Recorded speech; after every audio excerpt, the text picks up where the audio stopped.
안녕하세요, 여러분. 오늘도 찾아주셔서 감사합니다. 영상 시작하기 전에 구독과 좋아요 버튼 눌러주시면 정말 큰 힘이 됩니다. 오늘은 정말 충격적인 대화부터 들려드릴까요? 어머니, 이제 정말 그만하세요. 저희가 알아서 살 거예요. 그만하라니? 내가 손자 생각해서 사다 준 건데 뭐가 문제야? 어머니는 항상 자기 방식만 맞다고 생각하세요. 저희도 우리 방식이 있다고요. 내가 언제 내 방식만 맞다고 했어? 나는 그냥 좋은 걸로 사다 준 거잖아. 도움이 되지 않는 도움은 도움이 아니에요. 어머니가 해주시는 건 저희에게 스트레스일 뿐이에요. 아무것도 하지 마세요. 정말로 아무것도요. 뭐라고? 아무것도 하지 말라고? 손자는 내 핏줄인데 내가 뭘 해주면 안 된다는 거야? 과연 이런 일이 왜 일어난 걸까요? 오늘의 주인공은 62세 박명옥 씨입니다. 30년간 한의원을 운영해온 성공한 여성 사업가인 명옥 씨가 며느리 소영과 어떻게 이런 상황까지 오게 된 걸까요? 그럼 명옥 씨의 이야기를 들어보겠습니다. 안녕하세요. 저는 62세 박명옥입니다. 30년간 한의원을 운영해 왔고요. 젊었을 때 시어머니에게 정말 많은 고생을 했어요. 온갖 간섭과 구박을 받으며 살았는데 그때 마음속으로 다짐했죠. 내가 시어머니가 되면 절대로 이렇게 하지 않겠다. 그런 저에게 드디어 며느리가 생겼습니다. 아들 현우가 데려온 소영은 29세로 대학교에서 강의를 하는 똑똑하고 예쁜 여성이었어요. 처음에는 정말 기뻤습니다. 아들이 좋은 사람을 만났구나 싶었거든요. 하지만 첫 만남부터 뭔가 달랐어요. 제가 기대했던 것은 얌전하고 순종적인 며느리였는데 소영은 당당하고 자기 주장이 뚜렷했거든요. 소영이 어머님이 아니라 어머니라고 부르는 것부터 시작해서 명품 핸드백을 들고 온 모습까지 저에게는 조금 부담스럽게 느껴졌어요. 결혼 준비 과정에서도 차이가 드러났어요. 소영이 원하는 것들이 대체로 비싼 편이었고 요즘은 이런 게 기본이에요. 라고 말하는 소영의 모습을 보며 속으로 걱정이 되기 시작했죠. 그래도 결혼식은 성대하게 치렀고 신혼집도 좋은 곳으로 마련해줬어요. 며느리가 불편하지 않게 살았으면 좋겠다는 마음으로 가전제품, 생활용품까지 모든 것을 새로 사다 줬거든요. 하지만 신혼여행을 다녀온 후부터 변화가 시작됐어요. 제가 일주일에 두세 번 안부 전화를 하자 어느 날 현우가 조심스럽게 말했거든요. 엄마, 저희도 신혼생활을 좀 즐기고 싶어요. 신혼생활을 즐기고 싶다고? 그게 무슨 뜻이야? 아니, 그에 소영이가 엄마께서 너무 자주 연락하시면 좀 부담스럽다고 해서요. 부담스럽다고? 내가 뭘 어떻게 했다고? 부담스러워해? 엄마가 나쁘다는 게 아니라 저희도 둘만의 시간이 필요하거든요. 저는 서운했지만 이해하려고 노력했어요. 얼마 후 저는 며느리를 도와주고 싶어서 깜짝 방문을 했어요. 반찬도 만들어 가져다 주고 집 정리도 도와주려고 했거든요. 하지만 소영의 반응은 차갑기만 했어요. 어머니, 미리 연락하고 오시지 그랬어요? 미리 연락? 며느리 도와주려고 온 건데 뭐가 문제야? 그래도 저희도 계획이 있고 갑자기 오시면 좀 당황스러워요. 계획? 무슨 계획이 그렇게 중요해? 나는 그냥 도와주려고 온 건데. 도와주시는 마음은 감사하지만 다음부터는 미리 말씀해 주세요. 저는 당황했어요. 제 시어머니는 미리 연락 같은 거 하지 않고 그냥 오셨는데 시대가 바뀌었나 싶었죠. 그 후로도 저는 정성스럽게 반찬을 만들어 가져다 줬어요. 우리 아들 현우가 김치찌개, 멸치볶음, 나물 같은 제가 만든 음식을 좋아하고 소영이도 좋아할 거라고 생각했거든요. 처음에는 소영이도 감사해요라고 말했지만 며칠 후 충격적인 소식을 들었어요. 엄마, 소영이가 다이어트 중이라서 집에서 만든 음식을 잘 안 먹으려고 해요. 다이어트? 김치찌개랑 멸치볶음이 다이어트에 안 좋은 음식이야? 아니, 그게 아니라 요즘 건강식 위주로 먹으려고 한다고 해서요. 건강식, 내가 만든 음식이 건강에 안 좋다는 거야? 엄마 그런 뜻이 아니라 하지만 며칠 후 소영의 SNS를 보니 친정 어머니가 보내주신 한우와 고급 과일 사진이 올라와 있더라고요. 역시 엄마표가 최고예요. 글과 함께 말이에요. 첫 번째 명절이 다가왔을 때 더 큰 충격이 기다리고 있었어요. 저는 당연히 시댁에서 차례를 지낼 줄 알았는데 어느 날 현우가 조심스럽게 말했거든요. 엄마, 이번 설날에는 저희가 소영이 가족들과 여행을 가기로 했어요. 뭐라고? 설날에 여행을 간다고? 소영이 부모님이 해외여행을 계획하셨는데 저희도 함께 가자고 하셔서요. 설날의 차례는 어떻게 하고 여행을 가?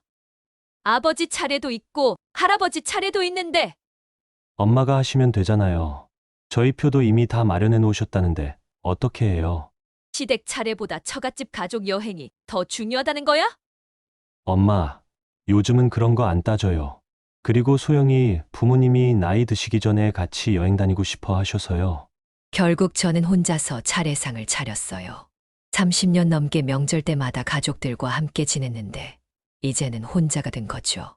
몇 달 후 소영이 임신 소식을 알려왔어요. 정말 기뻤죠. 드디어 손자를 볼 수 있겠다는 생각에 설레었거든요. 하지만 임신 기간 동안 또 다른 갈등들이 시작됐어요. 저는 제 경험을 바탕으로 소영에게 조언해 주려고 했어요.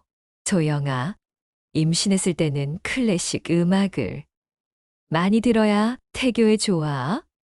네. 어머니 알겠습니다. 그리고 매운 음식은 피하는 게 좋겠어. 아기한테 안 좋으니까라. 어머니, 제가 알아서 할게요. 알아서 한다고. 처음 임신하는 사람이 뭘 안다고 알아서 해? 요즘은 예전과 많이 달라졌다고 들었어요. 제가 공부해보고 있어요. 경험 없는 사람이 뭘 안다고 그래? 이 말에 소영의 표정이 굳어졌어요. 드디어 손자가 태어났어요. 정말 기뻤지만 여기서부터 진짜 갈등이 시작됐죠. 저는 손자가 잘 자라고 있는지 확인하고 싶어서 매일 신혼집에 갔어요. 하지만 소영은 점점 귀찮아하는 기색을 보였어요. 어머니, 제가 해볼게요. 소영아, 그렇게 하면 안 돼. 기저귀는 이렇게 해야 새지 않아. 어머니, 저도 배우고 있어요. 배우고 있다고 하지만 너무 서툴러. 아기가 불편해할 것 같아. 특히 모유 수유 문제로 많이 다퉜어요. 소영아, 모유가 분유보다 훨씬 좋으니까 힘들어도 모유로 키워야 해.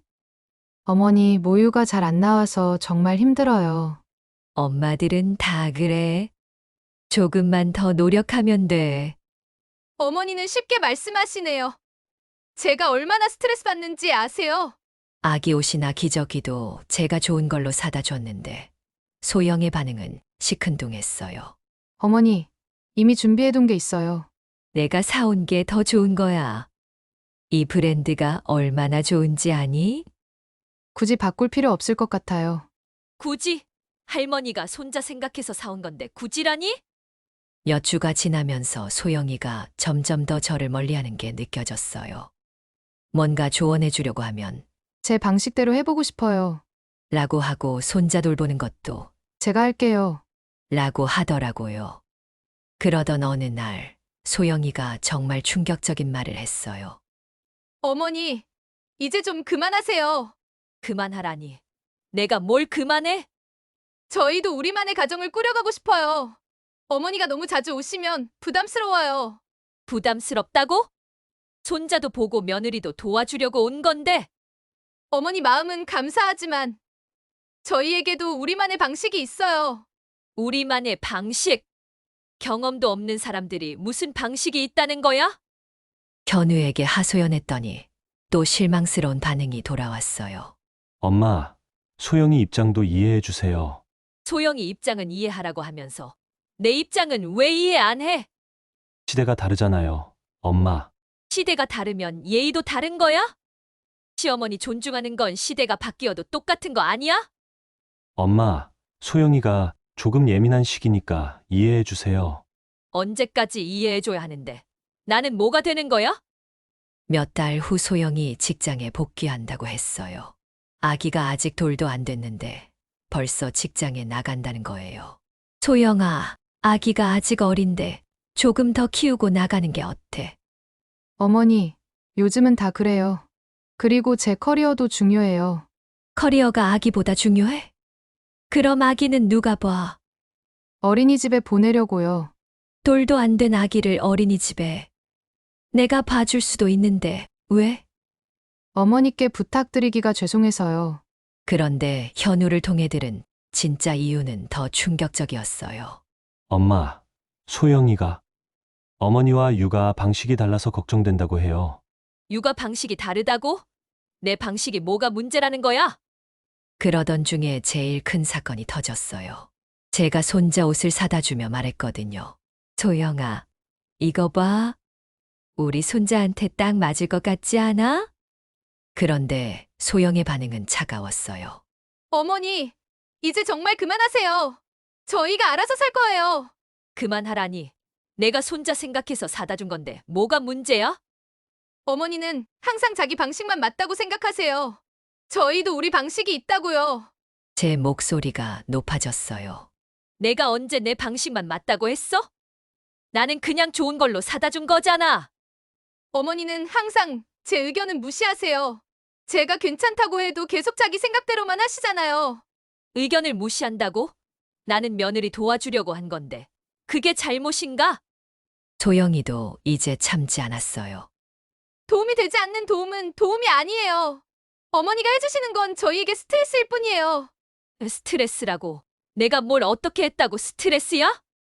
매일 와서 제가 하는 모든 걸 바꾸려고 하시잖아요. 아기 기저귀 갈 때도, 분유탈 때도, 심지어 제가 입는 옷까지도 이래라 저래라 하시면서요. 그게 다 너를 위해서 하는 말인데. 내가 현우 키워본 경험이 있으니까 알려주는 거지. 그 경험이라는 게 30년 전 얘기잖아요. 지금은 육아법도 다르고 모든 게 달라졌다고요. 30년 전이라고? 그럼 내 경험은 다 쓸모없다는 거야? 아니에요. 하지만 저도 공부하고 있고 제 나름의 방법이 있어요. 왜 그걸 인정 안 해주세요? 제 목소리는 더욱 높아졌어요. 인정. 내가 언제 인정 안 했어? 초보 엄마가 뭘 안다고 자기 방법이 있다는 거야?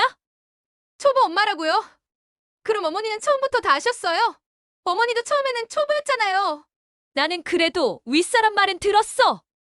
내 시어머니가 뭐라고 하면 네, 어머님하고 고개 숙였다고. 소영이도 이제 완전히 화가 났어요. 그게 자랑인가요? 그렇게 사시느라 힘드셨으면서 왜 저한테도 똑같이 하려고 하세요? 똑같이. 내가 언제 너한테 똑같이 했어? 나는 너한테 얼마나 잘해줬는데. 잘해준다는 게 이런 건가요? 제 의견은 한 번도 물어보지 않으시고 무조건 어머니 방식대로만 하라고 하시는 게 잘해주는 거예요? 그럼 뭐 어떻게 하면 돼? 내가 손자 보는 것도 싫고, 옷 사다 주는 것도 싫고, 그럼 내가 뭘 하라는 거야? 아무것도 하지 마세요. 정말로 아무것도요. 소영이의 이 말에 저는 완전히 폭발했어요. 뭐라고? 아무것도 하지 말라고? 손자는 내 핏줄인데 내가 뭘 해주면 안 된다는 거야? 핏줄이면 뭐든지 할 수 있는 거예요. 저희도 우리만의 가정이 있다고요. 가정? 내 아들이 만든 가정에서 나를 빼겠다는 거야? 어머니가 스스로 빠지세요. 계속 이런 식으로 하시면 저희는 더 이상 참을 수 없어요. 정말 기가 막혔어요. 30년 넘게 현우 키우고 너희 결혼시켜주고 집도 마련해주고 그 모든 걸 해줬는데 이제 와서 나보고 빠지라고? 그건 어머니가 하고 싶어서 하신 거잖아요. 저희가 해달라고 한 적 없어요. 이 말에 저는 목이 메었어요. 하고 싶어서, 내가 하고 싶어서 고생했다고? 다 너희 잘 되라고 한 건데. 그 잘되라고가 저희한테는 지옥이에요. 매일 검사받는 기분이고 뭘 해도 틀렸다는 소리만 들어야 하고 소영이도 이제 눈물이 났어요. 나쁘다는 게 아니라 저희를 믿어주세요. 저희도 잘할 수 있어요. 제발 저희만의 시간을 주세요. 하지만 저는 이미 상처받을 대로 받은 상태였어요. 좋아. 알겠어. 앞으로 정말 아무것도 안 할게. 손자 보는 것도, 뭘 사다 주는 것도, 정말 아무것도 안 할 거야. 그날 집으로 돌아가면서 정말 마음이 아팠어요. 하지만 집에 도착한 제 마음은 슬픔에서 분노로 바뀌었어요. 거실에 앉아서 그동안 아들 부부에게 해준 모든 것들을 하나씩 떠올려 보니 정말 화가 치밀어 올랐거든요. 다음 날 아침 저는 결심을 굳혔어요. 한의원에 출근해서 제일 먼저 한 일은 변호사 사무실에 전화를 거는 것이었어요. 안녕하세요. 상담 좀 받고 싶은데요. 자녀에게 준 전세 보증금을 다시 돌려받을 수 있는지 알고 싶어서요. 변호사는 노후 부양을 전제로 한 지원이라는 내용이 들어간 계약서가 있다면 충분히 회수 가능하다고 했어요. 그 주말 저는 현우에게 전화를 걸었어요. 현우야, 엄마 집에 좀 와봐. 현우가 찾아왔을 때 저는 차갑게 말했어요. 현우야, 전세 보증금을 반환해 이젠. 엄마, 갑자기 무슨 소리예요? 갑자기가 아니야. 소영이가 말했잖아. 내가 하고 싶어서 해준 거라고. 그럼 이제 그만하고 싶어. 엄마, 그럼 저희는 어떻게 해요? 너희 형편에 맞는 곳으로 이사 가면 되잖아. 엄마, 정말 그럴 거예요? 손자도 있는데. 손자. 내가 손자 보는 것도 부담스럽다며? 그럼 내가 왜 손자 때문에 돈을 써야 해? 저는 냉정하게 계속했어요. 그리고 앞으로 아기 용품비, 분유값, 기저귀값, 차 할부금까지 다 끊을 거야. 저는 서류를 현우 앞에 내밀었어요. 이거 변호사한테 받아온 거야. 전세 보증금 반환 청구서 다음 주까지 준비해. 현우가 돌아간 후 저는 손자 이름으로 가입한 보험도 해지하고 적금 통장도 해지했어요. 매월 자동이체로 넣어주던 용돈도 모두 중단했죠. 며칠 후 소영이가 직접 전화를 걸어왔어요. 어머니, 정말 집을 뺏으실 거예요? 뺏는 게 아니라 내 돈을 돌려받는 거야. 어머니, 아기도 있는데 어떻게 이러실 수 있어요? 아기는 너희가 키우는 거잖아. 내가 왜 상관해? 어머니가 할머니잖아요. 저는 속으로 차갑게 웃었어요. 할머니, 너희가 할머니 대접해준 적이 있어? 부담스러운 존재라며? 소영아, 내가 원하던 대로 해주는 거야. 이제 정말 아무것도 안 할게. 며칠 후 현우가 다시 찾아왔어요. 이번에는 소영도 함께였어요. 소영은 눈이 빨갛게 부어 있었고 현우도 초췌해 보였어요. 엄마, 저희가 잘못했어요. 다시 기회를 주세요. 하지만 제 마음은 이미 얼어붙어 있었어요. 기회? 기회는 이미 충분히 줬어. 소영이가 말했잖아. 내가 하고 싶어서 해준 거라고. 맞아. 이제 안 하고 싶어. 어머니, 제가 정말 잘못했어요. 소영이 무릎을 꿇으며 말했지만 저는 돌아서 버렸어요. 이제 와서 그런 말 해도 소용없어. 상처는 이미 다 받았어. 엄마, 그래도 가족인데. 가족, 너희가 먼저 가족이기를 포기했잖아. 저는 창밖을 바라보며 말했어요. 30년 넘게 너만 바라보고 살았는데, 이제는 내 인생을 살고 싶어. 한의원도 정리하고, 여행도 다니고, 내가 하고 싶었던 일들 하면서 살 거야. 엄마, 돌아가. 그리고 다음 주까지 이사 준비해. 변호사가 말하길 법적으로 문제 없다고 하더라. 그날 밤 저는 오랜만에 깊은 잠에 들었어요. 마음속 짐을 내려놓으니 오히려 홀가분했거든요. 35년간 아들만을 위해 살았는데 이제는 정말로 자신을 위해 살 시간이 온 것 같았어요. 며칠 후 아들 부부는 정말로 이사를 갔어요. 훨씬 작은 월세방으로 말이에요. 현우는 차를 팔아야 했고 소영은 예정보다 더 빨리 복직해야 했죠. 저는 그 소식을 들어도 마음이 흔들리지 않았어요. 오히려 이제야 현실을 깨달았겠네라고 생각했죠. 한 달 후 저는 한의원을 정리하고 평소 가고 싶었던 유럽 여행을 떠났어요. 30년 넘게 자신만의 시간 없이 살았는데 이제는 정말로 자유로웠거든요. 여행지에서 찍은 사진을 SNS에 올리며 저는 썼어요. 인생 2막의 시작. 이제는 나를 위해 산다. 그 게시물에 많은 동년배 친구들이 댓글을 달았어요. 부럽다.